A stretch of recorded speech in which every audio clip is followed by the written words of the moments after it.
ಎಷ್ಟು ಮುಸ್ಲಿಂ ರಾಷ್ಟ್ರಗಳಿದೆ ಜಗತ್ತಿನಲ್ಲಿ ಅಂತ ಕೇಳಿದ್ರು. ದೇವಸ್ಥಾನವನ್ನ ಹಾಳು ಮಾಡೋದಕ್ಕೆ ಎಷ್ಟೆಷ್ಟು ದುಡ್ಡು ಕೊಟ್ಟರು ಅಂತ ಕೇಳಿದ್ರು. ಬುರುಡೆ ಯಾವ ಶೋರೂಮ್ ಇದ್ರೆ ತಂದಿದ್ದೀರಿ ಅಂತ ಕೇಳಿದ್ರು. ಹೆಣಗಳನ್ನ ಹೂತು ಹಾಕುವಲ್ಲಿ ಯಾವ ರೀತಿ ಅಕ್ರಮಗಳು ನಡೀತಾ ಇದೆ, ಒಂದೊಂದು ಪೇಜ್ ಒಂದೊಂದು ಪುಟ ಸಹಿ ಹ್ಯಾಂಗೆ ಫೋರ್ಜರಿ ಮಾಡಿದ್ದಾರೆ. ಮಹೇಶ್ ಶೆಟ್ಟಿ ತಿಮ್ಮರೋಡಿಯವರು ಬಂದು ಉತ್ತರ ಕೊಟ್ಟು ಹೋಗಿದ್ದಾರೆ. ಅರೆಸ್ಟ್ ಆಗ್ತಿದ್ವಿ ಇಷ್ಟೊತ್ತಿಗೆ ನಾವು ಆಂಟಿಸಿಪೇಟರಿ ಬೇಲ್ ತಗೊಳ್ಳೋದಿಲ್ಲ ಅಂತ ನಾವು ತೀರ್ಮಾನ ಮಾಡಿದೀವಿ. ಸುಳ್ಳು ಹೇಳಿ ನಮಗ್ ಜೈಲಿಗೆ ಹಾಕ್ತಾರ, ನಾವು ಆಂಟಿಸಿಪೇಟರಿ ತಗೊಳ್ಳಲ್ಲ. ಅವತ್ತು ಡೆಡ್ ಬಾಡಿ ಬೀಳ್ತದೆ, ಅವತ್ತೇ ದಫನ್ ಮಾಡ್ತಾರೆ. 302 ಮರ್ಡರ್ ಕೇಸ್ ಮಾಡ್ತಾರೆ, ಅವತ್ತೇ ದಫನ್ ಮಾಡ್ತಾರೆ. ಅನನ್ಯ ಬಟ್ಟಿರೋದು ನಿಜಾನ ಸುಳ್ಳ ನನಗೆ ಗೊತ್ತಿಲ್ಲ ಸರ್. ಸಂಶಯ ಬರ್ತಿರೋದು ನಿಜ ಅಂದಾಗ ಇಂಥವ್ರು ಇರಬಹುದು ಅನ್ನೋದೊಂದು ಯೋಚನೆ ಇರುತ್ತಲ್ಲ. ಅದನ್ನ ಹೇಳಿದ್ರೆ ನೀವು ಪ್ರಸಾರ ಮಾಡ್ತೀರಾ, ಗೌಡ್ರ ಅಂತ ಹೇಳ್ತೀರಿ, ಅದನ್ನ ಮಾತಾಡೋದಿಲ್ಲ. SITಗೆ ನನಗೆ ಕರೆದಿದ್ರು. SIT ಕಚೇರಿ ಮೆಟ್ಲು ಹತ್ತಿದ ಕೂಡಲೇ ಎದೆ ಡವ ಡವ ಡವ ಅನ್ನೋಕೆ ಶುರು ಆಯ್ತು. ಒಳಗಡೆ ಹೋದ ತಕ್ಷಣನೇ ಜಗತ್ತಿನ ಭೂಪಟ ತೋರಿಸಿ ಎಷ್ಟು ಮುಸ್ಲಿಂ ರಾಷ್ಟ್ರಗಳಿದೆ ಜಗತ್ತಿನಲ್ಲಿ ಅಂತ ಕೇಳಿದ್ರು. ನಾನು ಒಂದು ನಂಬರ್ ಕೊಟ್ಟೆ. ಆಮೇಲೆ ಮತ್ತೆ ಭೂಪಟ ತೋರಿಸಿ ಎಷ್ಟು ಕ್ರಿಶ್ಚಿಯನ್ ರಾಷ್ಟ್ರಗಳಿದೆ ಅಂತ ಹೇಳಿದ್ರು. ಆಮೇಲೆ ಯಾವ್ಯಾವ ಮೌಲ್ವಿ, ಯಾವ್ಯಾವ ಶೇಖ್, ಯಾವ್ಯಾವ ಪಾದ್ರಿ ದೇವಸ್ಥಾನವನ್ನ ಹಾಳು ಮಾಡೋದಕ್ಕೆ ಎಷ್ಟೆಷ್ಟು ದುಡ್ಡು ಕೊಟ್ಟರು ಅಂತ ಕೇಳಿದ್ರು. ಅದನ್ನ ಪೂರ್ತಿಯಾಗಿ ನಾನು ಹೇಳಿದೆ. ದಾಖಲೆ ಕೊಟ್ಟರು ಸರ್ ಇದಕ್ಕೆ? ಯಾವುದು ಅದಕ್ಕೆ ಕೇಳಿದ್ರು, ಅದು ಎಕ್ಸೆಲ್ ಶೀಟ್ ಅಲ್ಲಿ ಮಾಡ್ಕೊಂಡು ಇಟ್ಕೊಂಡಿದ್ದಾರೆ. ಆಮೇಲೆ ಬುರುಡೆ ಯಾವ ಶೋರೂಮ್ ಇದ್ರೆ ತಂದಿದ್ದೀರಿ ಅಂತ ಕೇಳಿದ್ರು. ಯಾವ ಕಾರ್ಪೆಂಟರ್ ಪೇಂಟ್ ಹಚ್ಚಿದ್ದ ಅಂತ ಕೇಳಿದ್ರು. ಯಾವ ಕಾರ್ಪೆಂಟರ್ ಪೇಂಟ್ ಹಚ್ಚಿದ್ದ, ಆ ಪೇಂಟರ್ದು ವಿಸಿಟಿಂಗ್ ಕಾರ್ಡ್ ಕೂಡ ಕೊಟ್ಟು ಬಂದಿದೆ. ಇಷ್ಟೇ ಅಲ್ಲ ಇಷ್ಟೇ ಅಲ್ಲ ಸರ್. ಕಳೆದ 2 ತಿಂಗಳಿನಿಂದ ನಿಜವಾದ ಘಟನೆಗಳು ಏನು ನಡೆದಿದೆ, ನಾನು ನಿಮ್ಗೆ ರಿಕ್ವೆಸ್ಟ್ ಮಾಡ್ಕೊತಾ ಇದ್ದೀನಿ. ನಿಮ್ಮ ಬಗ್ಗೆ ನಮ್ಗೆ ಪ್ರೀತಿ ಇದೆ. 2 ತಿಂಗಳಿಂದ ನಾನು ನೋಡ್ತಾ ಇದ್ದೇನೆ. ಮಳೆ ಇರಲಿ, ಬಿಸಿಲಿರಲಿ, ಎಲ್ಲಾ ಕಡೆ ನೀವು ಓಡಾಡಿ ವರದಿ ಮಾಡ್ತಾ ಇದ್ದೀರಿ. ವಾಸ್ತವ ವರದಿಯನ್ನು ಮಾಡಿ. ನಮ್ಮ ಮೇಲೆ ಏನಾದರೂ ಕಾನ್ಸ್ಪಿರಸಿ ಇತ್ತಂತ ಹೇಳಿದ್ರೆ, ಈಗ ಹೇಳಿದ್ನಲ್ಲ ನೀವು, ಅದೇ ಬೇಕು ತಾನೆ. ಕಾನ್ಸ್ಪಿರಸಿ, ದೇವಸ್ಥಾನ ಹಾಳು ಮಾಡೋದು, ದುಡ್ಡು ತಗೊಂಡ್ರು, ಮುಸ್ಲಿಂ ರಾಷ್ಟ್ರದಿಂದ ದುಡ್ಡು ಬಂತು, ಬುರುಡೆ ಯಾವನ ಕೊಟ್ಟನಂತೆ. ಯಾವುದು ಕೂಡ ಬುರುಡೆ ಆಗಲಿ ಏನೇ ಆಗಲಿ ಪ್ರತಿಯೊಂದಕ್ಕೂ ಕೂಡ ಕ್ಲಾರಿಫಿಕೇಶನ್ ಕೊಟ್ಟು ಬಂದಿದ್ದೀನಿ. ನಾವು. ಆ ನಂತರ ಯಾವುದೇ ಒಬ್ಬ ವ್ಯಕ್ತಿ ಇವತ್ತಿನ ಕಾಲದಲ್ಲಿ ಮೊಬೈಲ್ ಇದ್ದಂತ ಸಂದರ್ಭದಲ್ಲಿ ಸುಳ್ಳು ಹೇಳಕ್ಕಾಗಲ್ಲ. ನಾನು ಅಲ್ಲಿದ್ದೆ, ಯಾರೋ ಇದ್ರು ಹೇಳಕ್ಕಾಗಲ್ಲ. ಸೊ ಅದು ಏನೇ ಇದ್ರೂ ಕೂಡ ನಾವು ಹೇಳಿದ್ದೀವಿ. ಮತ್ತೆ SITನೂ ಕೂಡ ತುಂಬಾ ಚೆನ್ನಾಗಿ ಇನ್ವೆಸ್ಟಿಗೇಷನ್ ಮಾಡ್ತಾ ಇದ್ದಾರೆ. SITನ ಫೇರ್ ಆಗಿ ಮಾಡ್ತಾ ಇದ್ದಾರೆ, ಸೈಂಟಿಫಿಕ್ ಆಗಿ ಮಾಡ್ತಾ ಇದ್ದಾರೆ. ದಯವಿಟ್ಟು ಅದನ್ನು ಮಾಡೋದಕ್ಕೆ ಅವಕಾಶವನ್ನು ಮಾಡಿಕೊಡಿ. ನಾನು ಎಲ್ರಿಗೂ ಕೇಳ್ತಾ ಇದ್ದೇನೆ. ಇಲ್ಲಿ ಡಿಸ್ಕಷನ್ ಆಗಿದ್ದು ಕೂಡ ನಿಜವಾದ ಏನೇನು ಇದನ್ನ ನಡೀತಾ ಇದೆ, ತನಿಖೆ ಏನು ನಡೀತಾ ಇದೆ, ಅದರ ಬಗ್ಗೆ ನನ್ನ ಹತ್ತಿರ ಇರುವಂತದ್ದು. ಇವತ್ತು ಯಾರು ಕೂಡ ನನಗೆ ಅಂದ್ರೆ ಏನೋ ಒಂದು ಕ್ರೈಮ್ ಮಾಡಿದ್ದೀನಿ ಅಂತ ಕರೆಸಿಲ್ಲ. ಐ ಹ್ಯಾಡ್ ರಿಕ್ವೆಸ್ಟೆಡ್ ನಮ್ಮ ಹತ್ತಿರ ಇರುವಂತ ಮಾಹಿತಿ ಏನಿದೆ ನಿಮಗೆ ನಾನು ಒಪ್ಪಿಸೋದಕ್ಕೆ ತಯಾರಿದ್ದೀನಿ ಅಂತ ಒಂದು ಲೆಟರ್ ಬರೆದಿದ್ದೆ. ಸೊ ದೇ ಹ್ಯಾವ್ ಅದಕ್ಕೆ ತಕ್ಷಣವೇ ಸ್ಪಂದಿಸಿದ್ದಾರೆ, ನಮ್ಮನ್ನು ಕರೆದಿದ್ದಾರೆ. ನನ್ನ ಹತ್ರ ಏನು ಮಾಹಿತಿ ಇದೆ ಅದನ್ನು ಶೇರ್ ಮಾಡಿದ್ದೀನಿ. ಯಾರು ವಿಚಾರಣೆ ಮಾಡಿದ್ದಾರೆ? ತನಿಖೆ ಅಧಿಕಾರಿಗಳು. ಅದನ್ನ ಬೇಡ ಯಾರು ಮಾಡಿದ್ರು ಅಂತ. ಅದು ಯಾವ ತರ ದಾಖಲೆಗಳು ಕೊಟ್ಟಿದ್ದೀರಿ ಸರ್ ನೀವು?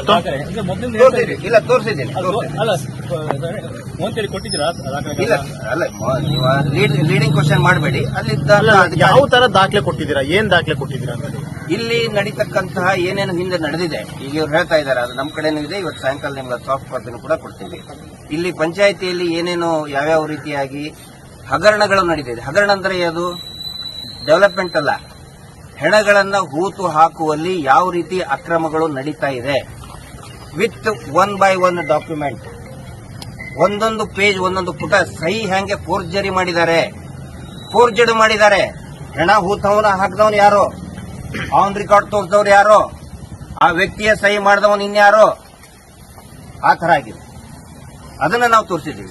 ಮೇ ಬಿ ಅವರು ಕೂಡ ನೋಡಿ, ನಾವು ಇನ್ವೆಸ್ಟಿಗೇಷನ್ ಅಂತ ಹೇಳ್ತಾ ಇಲ್ಲ, ನಮ್ಮ ಗಮನಕ್ಕೆ ಏನೇನು ಬಂದಿದೆ, ಸಂಶಯಗಳು ಬಂದಿದೆ, ಅದನ್ನ ಅಧಿಕಾರಿಗಳ ಗಮನಕ್ಕೆ ತಗೊಂಡು ಬಂದಿದ್ದೀವಿ. ಈಗ ಈ ಮಾಸ್ಕ್ ಮ್ಯಾನ್ ನ ನೀವು ಅಲ್ಲಿ ಇಟ್ಕೊಂಡಿದ್ರಿ, ಯಾರು ನೀವು ಮಾಸ್ಕ್ ಮ್ಯಾನ್ ನ ತಿಮ್ಮರೋಡಿ ಅವ್ರ ಮನೇಲಿ ಇಟ್ಟಿದ್ರಿ, ಅದ್ರ ರಿಲೇಟೆಡ್ ಆಗಿ ಏನಾದ್ರು ನಿಮ್ಮ ಪ್ರಶ್ನೆ ಕೇಳಿದ್ರೆ? ಇಲ್ಲ, ಅದು ತಿಮ್ಮರೋಡಿ ಅವರ ಮನೆಯಲ್ಲಿ ಇದ್ದಿದ್ರಿ ಅಂತ ಅದು ಅವ್ರು ಇದು ಮಾಡ್ತಾರೆ ಸರ್. ಈಗ ಪಂಚಾಯತ್ ಡಾಕ್ಯುಮೆಂಟ್ ಅಲ್ಲಿ ಫೋರ್ಜರಿ ಆಗ್ತಿದೆ ಅಂತ ಹೇಳ್ತಾ ಇದ್ದಾರೆ. ಆಗಿದೆ. ನಾನು ದಯವಿಟ್ಟು ನಿಮಗೆ ರಿಕ್ವೆಸ್ಟ್ ಮಾಡ್ಕೊಳ್ಳೋದು, ದಯವಿಟ್ಟು ಎಲ್ಲಾ ಪತ್ರಕರ್ತರಿಗೆ, ಮಾಧ್ಯಮಗಳಿಗೆ ರಿಕ್ವೆಸ್ಟ್ ಮಾಡ್ಕೊಳ್ಳೋದು, ಕಾನ್ಸ್ಪಿರಸಿ ಥಿಯರಿ ಇದ್ರೆ ಸುಖ ಸುಮ್ಮನೆ ಯಾರ್ಯಾರು ಏನೇನೋ ಹೇಳಿದ್ರು ಅಂತ ಹೇಳಿ ಅದೊಂದು ನೆರೇಷನ್ ಬಿಲ್ಡಪ್ ಮಾಡಬೇಡಿ. ಹಂಗ ನಾವೇನಾದ್ರೂ ತಪ್ಪು ಮಾಡಿದ್ರೆ ನಮ್ಮ ದೇವರದು ಮಂಜುನಾಥ ಅಂತ ಹೇಳಿದ್ರೆ ನನ್ನ ಸ್ವಾಮಿ ಅದು, ನನ್ನ ಸ್ವಾಮಿಗೆ ನಾನೇನು ದ್ರೋಹ ಮಾಡಕ್ ಆಗಲ್ಲ. ಹಂಗೇನಾದ್ರೂ ಮಾಡಿದ್ರೆ ಇಷ್ಟೊತ್ತಿಗೆ ಅರೆಸ್ಟ್ ಮಾಡಿ ಕಳಿಸ್ತಿದ್ರು ನನಗೆ. ಮಹೇಶ್ ಶೆಟ್ಟಿ ತಿಮ್ಮರೋಡಿಯವರು ಬಂದು ಉತ್ತರ ಕೊಟ್ಟು ಹೋಗಿದ್ದಾರೆ, ಅರೆಸ್ಟ್ ಆಗ್ತಿದ್ವಿ ಇಷ್ಟೊತ್ತಿಗೆ ನಾವು. ಆ ನಂತರ ಇನ್ನೊಂದು ಪ್ರಮುಖ, ನಿನ್ನೆ ನಾವು ಎಲ್ಲರೂ ಸೇರಿ ತೀರ್ಮಾನ ಮಾಡಿದೀವಿ, ನಮ್ಮ ಬಗ್ಗೆ ಹಿಂಗೆ ಸುಳ್ಳು ಅಪಪ್ರಚಾರ ಮಾಡಿ ಜೈಲಿಗೆ ಹಾಕುವುದಾದ್ರೆ ನಾವು ಆಂಟಿಸಿಪೇಟರಿ ಬೇಲ್ ತಗೊಳ್ಳೋದಿಲ್ಲ ಅಂತ ನಾವು ತೀರ್ಮಾನ ಮಾಡಿದೀವಿ. ಮಹಾತ್ಮ ಗಾಂಧೀಜಿಯ ತತ್ವವನ್ನು ಅದನುಸರಿ ಸುಳ್ಳು ಹೇಳಿ ನಮಗೆ ಜೈಲಿಗೆ ಹಾಕ್ತಾರ, ನಾವು ಆಂಟಿಸಿಪೇಟರಿ ತಗೊಳ್ಳಲ್ಲ. ಜೈಲಿಗೆ ಹಾಕ್ತಾರ, ಹಾಕ್ಲಿ. ನೋಡಿ, ಎಲ್ಲಾ ದಾಖಲೆಗಳು ಕೂಡ ಅವ್ರ ಹತ್ರ ಇರ್ತದೆ, ಆಲ್ರೆಡಿ ವೆರಿಫೈ ಮಾಡಿರ್ತಾರೆ. ಏನಾದ್ರೂ ಸಂಚಾಗಿದ್ರೆ, ಏನಾದ್ರೂ ಸುಳ್ಳು ಹೇಳಿದ್ರೆ ಅವ್ರು ನಮ್ಮನ್ನ ಕರೆಯೋದಲ್ಲ, ನಾವಾಗೆ ರಿಕ್ವೆಸ್ಟ್ ಮಾಡ್ಕೊಂಡಿದ್ವಿ, ಸರ್ ನಮ್ಮನ್ನ ಕರೀರಿ. ನಾವು ಹೇಳಿದ್ವಿ ಇನ್ನೂ ಒಂದು 10 ಸಾರಿ ಕರೆದ್ರು ಕೂಡ ಬರ್ತೀವಿ ಅಂತ ಹೇಳಿ. ಇಲ್ಲಿ ಅಕ್ರಮಗಳಾಗಿದ್ದು ನಿಜ ಸರ್. ಸಾಕಷ್ಟು ಜನ ಹೆಣ್ಮಕ್ಳು 10-15 ವರ್ಷದ ಹುಡುಗಿಯರು ಅವತ್ತಿಂದ ಅವತ್ತೇನೆ ದಫನ್ ಮಾಡ್ತಾರೆ. ದಯವಿಟ್ಟು ಅದನ್ನ ಕನ್ಸಿಡರ್ ಮಾಡ್ರಿ. ಇನ್ವೆಸ್ಟಿಗೇಷನ್ ಮತ್ತೆ ಈ ಮಾಧ್ಯಮದಲ್ಲಿ ಪ್ರಸಾರ ಮಾಡಬೇಕಾದ್ರೆ ನಮ್ಮ ಹತ್ರ ದಾಖಲೆಗಳಿದೆ, ಪಂಚಾಯಿತಿ ಕೊಟ್ಟಂತ ಅಧಿಕೃತ ದಾಖಲೆಗಳಿದೆ. ಅವತ್ತು ಡೆಡ್ ಬಾಡಿ ಬೀಳ್ತದೆ, ಅವತ್ತೇ ದಫನ್ ಮಾಡ್ತಾರೆ. 302 ಮರ್ಡರ್ ಕೇಸ್ ಮಾಡ್ತಾರೆ, ಅವತ್ತೇ ದಫನ್ ಮಾಡ್ತಾರೆ. ಸೊ ಅವು ಎಲ್ಲವೂ ಕೂಡ ಚರ್ಚೆಯ ವಿಷಯ ಆಗಬೇಕು. ಈಗ ಒಂದ್ ಕಡೆ ಸುಜಾತಾ ಭಟ್ ಎನ್ಕ್ವೈರಿ ಆಗ್ತಿದೆ. ಸುಜಾತಾ ಭಟ್ ಅವ್ರು ಮೊನ್ನೆ ಒಂದು ಚಾನಲ್ ಇಂಟರ್ವ್ಯೂ ಹೇಳಿದ್ದಾರೆ, ಗಿರೀಶ್ ಮಟ್ಟಣ್ಣ ಅವ್ರು ಇವರೇ ನನಗೆ ಹೇಳಿದ್ದು ಈ ರೀತಿಯಾಗಿ ಹೇಳು ಅಂತ ಹೇಳ್ಬಿಟ್ಟು. ಅದ್ರ ಬಗ್ಗೆ ಏನ್ ಹೇಳ್ತೀರಾ? ಅದಾದ್ಮೇಲೆ ಮತ್ತೆ ಏನಾದ್ರು ರಿಪ್ಲೈ ಕೊಟ್ಟರೆ ಅವರು ಅದೇ ಮತ್ತೆ ಅವರು ರಿಪ್ಲೈ ಕೊಟ್ಟಾಗಿದೆ ಅವರು. ಸೊ ಆ ರಿಲೇಟೆಡ್ ನಿಮ್ಮನ್ನ ಏನಾದ್ರು ಪ್ರಶ್ನೆ ಮಾಡಿದ್ರೆ ಇವತ್ತು ಅಂತ? ಇಲ್ಲ, ಅದನ್ನ ನೋಡಿ ಏನಾದ್ರೂ ಕೂಡ ನಾವು ಒಂದು SIT ಆಗಿದೆ ಅಂತ ಹೇಳಿದ್ರೆ ಅದ್ರ ಮೇಲೆ ನಾವು ನಂಬಿಕೆ ಇಡಬೇಕು. ಅವರು ಅದನ್ನ ಲೆಟ್ ದಮ್ ಗಿವ್ ಕ್ಲಾರಿಫಿಕೇಶನ್. ಅನನ್ಯ ಭಟ್ ಇರೋದು ನಿಜಾನ ಸುಳ್ಳ ನನಗೆ ಗೊತ್ತಿಲ್ಲ ಸರ್. ಈಗ ಚಿನ್ನಯ್ಯ ಆರಂಭದಲ್ಲಿ ಹೇಳಿರುವ ಹೇಳಿಕೆಗಳು ಈಗ ಇನ್ವೆಸ್ಟಿಗೇಷನ್ ಅಲ್ಲಿ ಹೇಳ್ತಾ ಇರೋದು ಏನಾದ್ರು ಚೇಂಜಸ್ ಇದೆಯಾ? ನೀವು ಮೊನ್ನೆ ಲೈವ್ ಬಂದಾಗ್ಲೂ ಅದನ್ನ ಮೆನ್ಷನ್ ಮಾಡಿದಿರಿ. ಅಲ್ಲ, ಅದಕ್ಕೆ ನೋಡಿ, ಮುಂಚೆ 164 ನಲ್ಲಿ ಏನ್ ಕೊಟ್ಟಿದ್ದ, ಈಗ ಏನು ಚೇಂಜಸ್ ಆಗಿದೆ, ನನಗನ್ಸಿದ ಮಟ್ಟಿಗೆ ಯಾವುದೇ ಮೇಜರ್ ಚೇಂಜಸ್ ಆಗಿಲ್ಲ ನನಗನ್ಸಿದ ಮಟ್ಟಿಗೆ. ಹೌದಾ? ಅವೆಲ್ಲವೂ ಕೂಡ ಕೆಲವು ಅನೇಕ ಒಂದಿಷ್ಟು ಕಟ್ಟುಕತೆಯನ್ನು ಕೂಡ ಅದರಲ್ಲಿ ಬರ್ತಾ ಇದೆ. ಅದನ್ನ ಆ ಕಟ್ಟುಕತೆ ನೋಡಿ ನಾನು ಸ್ಟೇಟ್ಮೆಂಟ್ ಕೊಡಕ್ಕಾಗಲ್ಲ. ಅಲ್ಲ, ಈಗ ಮತ್ತೊಂದು FIR ಮಾಡಿದ್ದಾರೆ, ಅದರಲ್ಲಿ ಹೇಳಿದ್ರೆ ಸುಳ್ಳು ಸಾಕ್ಷಿಗಳನ್ನು ಸಂಗ್ರಹ ಮಾಡುವಂತದ್ದು ಅಥವಾ ಸೃಷ್ಟಿ ಮಾಡುವಂತದ್ದು. ಅಲ್ಲ ಸರ್, ಒಂದ್ ನಿಮಿಷ, ಮತ್ತೊಂದು FIR ಮಾಡಿದಾರ ಈಗ ನಿಮ್ಗೆ ಗೊತ್ತಿದೆ? ಹರೀಶ್ ಅವ್ರು ಹೌದು, ಹೊಸ FIR ಮಾಡಿದಾರ ಅಥವಾ ಹಳೆ FIR ನಲ್ಲಿ ಏನಾದ್ರು ಹೇಳಿದ್ರೆ ಹೊಸ FIR ಅಂತ? ಎರಡು ಕೂಡ ಬಹಳ ಡಿಫರೆನ್ಸ್ ಆಗುತ್ತೆ. ಈಗ ಸೆಕ್ಷನ್ಸ್ ಹಾಕಿದ್ರಲ್ಲ, ಅದ್ರ ಬಗ್ಗೆ ನೀವೇನ್ ಹೇಳ್ತೀರಾ ಸರ್? ಅದನ್ನ ಎಲ್ಲವನ್ನೂ ಕೂಡ ನೋಡಿ, ಇನ್ವೆಸ್ಟಿಗೇಷನ್ ಜಾರಿಯಲ್ಲಿರ್ಬೇಕಾದ್ರೆ SITನೇ ಅದರದ್ದು ತೀರ್ಮಾನ ತಗೊಳ್ತದೆ. ನಮಗೆ SIT ಮೇಲೆ ನಂಬಿಕೆ ಇದೆ. ಎಲ್ಲರಿಗೂ ಒಂದೇ ಮಾತು ನಾನು ಹೇಳೋದು, ದಯವಿಟ್ಟು SITಗೆ ಫ್ರೀ ಅಂಡ್ ಫೇರ್ ಆಗಿ ಇನ್ವೆಸ್ಟಿಗೇಷನ್ ಮಾಡೋದಕ್ಕೆ ಅವಕಾಶ ಕೊಡಿ. ನೀವು ಮಾಸ್ಕ್ ಮ್ಯಾನ್ ನಮ್ ಜೊತೆ ಇಲ್ಲಲ್ಲ, ನಮ್ ಜೊತೆನೆ ಅವ್ರು ಇರೋದು ಅಂತ ಲಾಸ್ಟ್ ಟೈಮ್ ನೀವೇ ಹೇಳಿದ್ರಿ. ಅವ್ರ ಹಿಂದೆ ನಾವೇ ಹೌದು. ಸೊ ನೀವು ಅವ್ರ ಪರವಾಗಿ ನೀವು ವಾದನೂ ಕೂಡ ಮಾಡ್ತಿದ್ರಿ. ಪರವಾಗಿ ವಾದ ಅಂದ್ರೆ ಪರವಾಗಿ ಮೀನ್ಸ್ ಅತ್ ಹೇಳ್ತಿರೋದು ನಿಜ, ಹೌದು, ಒಂದು ತನಿಖೆ ಆಗಬೇಕು ಅಂತ. ಈಗ ತನಿಖೆ ವೇಳೆ ಆತನೇ ಹೇಳ್ತಿರೋದು ಸುಳ್ಳು ಅಂತ ಒಂದಷ್ಟು ಸೆಕ್ಷನ್ಸ್ ಆಡ್ ಮಾಡಿದಾರಲ್ಲ, ಇದ್ರ ಬಗ್ಗೆ? ಹೌದು, ಅದಕ್ಕೆ ನಮ್ದು ಕೂಡ ಅದೇ ಪ್ರಶ್ನೆ ಇದೆ. ಸಡನ್ ಆಗಿ ಅವನು ಚೇಂಜ್ ಮಾಡೋದಕ್ಕೆ ಅದ್ರ ಹಿಂದೆ ಯಾರಿದ್ದಾರೆ, ಯಾರು ಸಂಚು ರೂಪಿಸಿದ್ದಾರೆ? ಅಲ್ಲ, ಅವನು ಪೊಲೀಸ್ ಕಸ್ಟಡಿಯಲ್ಲಿ ಇರುವಾಗ ಹೇಗೆ ಅವನು ಬೇರೆ ಪೊಲೀಸ್ ಕಸ್ಟಡಿಯಲ್ಲಿ ಇದ್ದಿದ್ದಿಲ್ಲ. ಅವನು ಈಗ 3-4 ದಿನ ಆಯ್ತು ಪೊಲೀಸ್ ಕಸ್ಟಡಿಗೆ ಬಂದು. ಇಲ್ಲ ಸರ್, ಅವರು ಮಹೇಶ್ ಶೆಟ್ಟಿ ಮನೆಯಿಂದ ನೇರವಾಗಿ ಬಂದಿರುವಂತದ್ದು ಪೊಲೀಸ್ ಕಸ್ಟಡಿಗೆ. ಮೇಲೆ ಎಲ್ಲಿ ಹೋಗಿರ್ಬೋದು, ನೀವು ಯಾರು? ಅದಕ್ಕೆ ಅದನ್ನ ತನಿಖೆ ಆಗ್ಬೇಕಲ್ಲ ಸರ್. ನಾನು ಇನ್ವೆಸ್ಟಿಗೇಟಿಂಗ್ ಆಫೀಸರ್ ಅಲ್ಲ. SIT ಅವರಾಗ್ಲಿ ಅಥವಾ ಸಂಬಂಧಪಟ್ಟಂತ ಅಧಿಕಾರಿಗಳು ತನಿಖೆ ಮಾಡಬೇಕಾಗುತ್ತೆ. ಬ್ರೈನ್ ವಾಶ್ ಮಾಡಿದಾರೆ ಅಂತ ಹೇಳ್ತೀರಾ ನೀವು? ಯಾರು? ನಮ್ಗೆ ಆತರ ಸಂಶಯ ಬರ್ತಾ ಇದೆ.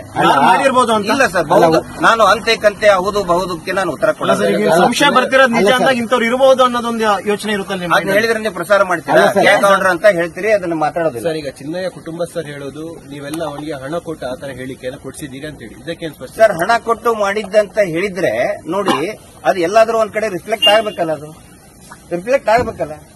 ನಾನು ಕೂಡ ಪೂರ್ತಿಯಾಗಿ ನಂದು ಅಕೌಂಟ್ ಓಪನ್, ಎಲ್ಲಾನು ಕೂಡ ನಂದು ಓಪನ್ ಆಗಿನೇ ಇದೆ. ನಂದಾಗ್ಲಿ ಇನ್ಯಾರ್ದು ಆಗ್ಲಿ. ಟಿವಿಯಲ್ಲಿ ಬರ್ತಾ ಇದೆ 2 ಲಕ್ಷ ಅಂತ. ಸರ್ 2 ಲಕ್ಷ ಏನು 2 ಕೋಟಿ? ಮುಂಚೆ ನಮ್ಮ ಮೇಲೆ ಮಾಡಿದ ಆರೋಪ ಏನು? ಕೋಟ್ಯಾಂತರ ರೂಪಾಯಿ ಬಂತು ದುಬೈಯಿಂದ, ಕ್ರಿಶ್ಚಿಯನ್ ದೇಶದಿಂದ ಬಂತು. ಕೋಟ್ಯಾಂತರ ರೂಪಾಯಿ ಬಂತ ಹೇಳಿದ್ರೆ 2 ಲಕ್ಷ ರೂಪಾಯಿ ಏನು ಸರ್ ಅದ್ರ ಮುಂದೆ? ಸೊ ದಯವಿಟ್ಟು ಅದನ್ನ ಇದು ಮಾಡಕ್ ಹೋಗಬೇಡಿ. ಇಂತೆಲ್ಲ ಸಾಕಷ್ಟು ಜನ ಸತ್ತು ಹೋಗಿದ್ದಾರೆ, ಅದರ ದಾಖಲೆಗಳು ಇದೆ.